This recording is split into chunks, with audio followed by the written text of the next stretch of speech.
Petit comparatif entre le Wing 57 de chez Rudy Project, casque spécialement étudié pour le triathlon, et le Giro Selector, casque beaucoup plus spécifique contre la montre vélo, et pas longue distance. Voilà pourquoi. Donc, ces deux casques, on peut voir que sur le Wing 57, il y a des aérations devant. Le Selector n'en a pas. Elles se font par la visière. Sur le Wing 57, la visière par contre n'est pas aérée. Mais vu les aérations qu'il y a au-dessus, c'est loin d'être gênant. Sur le Wing 57, deux petits clips qui se mettent ici suivant les différentes conditions climatiques. Celui-là quand il fait moyennement chaud, celui-là quand il fait froid, et quand c'est comme ça, quand il fait très chaud. Sur le Selector, aucune aération sur la face.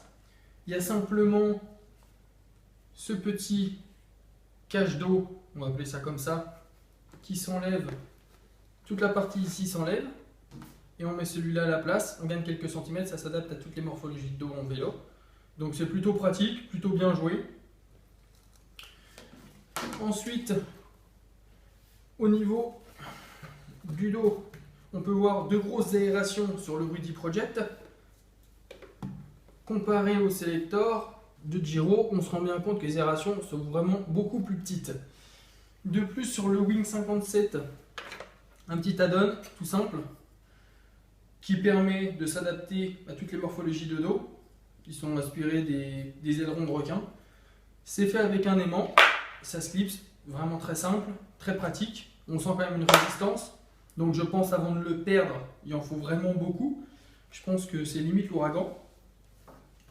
Sinon, en longueur, on peut comparer les deux et on va bien se rendre compte que le Giro est quand même plus grand.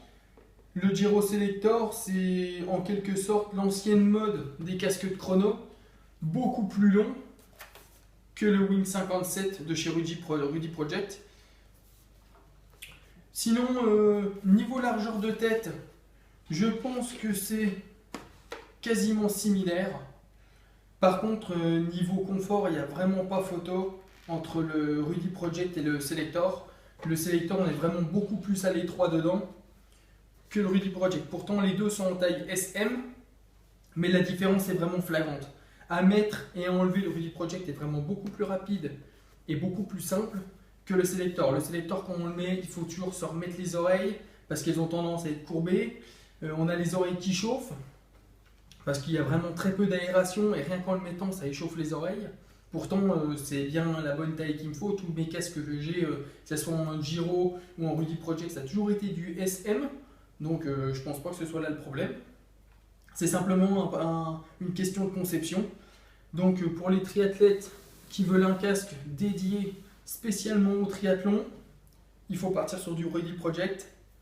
Vraiment étudié pour le triathlon par des triathlètes et par John Cobb, un spécialiste en aérodynamisme, qui a d'ailleurs fait le Wingspan, qui a été un gros carton outre-Atlantique, comparé au Giro, où on peut bien voir que les athlètes, enfin plutôt les triathlètes sponsorisés par Giro, enlèvent la visière et mettent des lunettes à la place. Ceci veut dire cela. À vous de faire votre choix.